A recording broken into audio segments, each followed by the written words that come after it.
శ్రీ దుర్గా భవానీ గౌరీ నమోస్తుతే. భ్రమరాంబిక రూపుతో శ్రీశైల క్షేత్రములో మల్లికార్జుని మదిలో విలసిల్లే తల్లివే.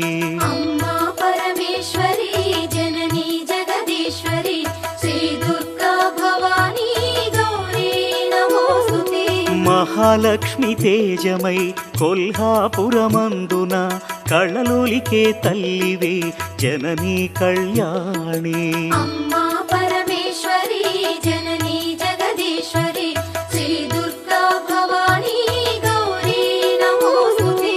ఏకవేణిగా దేవిగా మహుర్యాం నందున ఆశ్రితులను ఆదరించు అమ్మవు నీవేలే. అమ్మ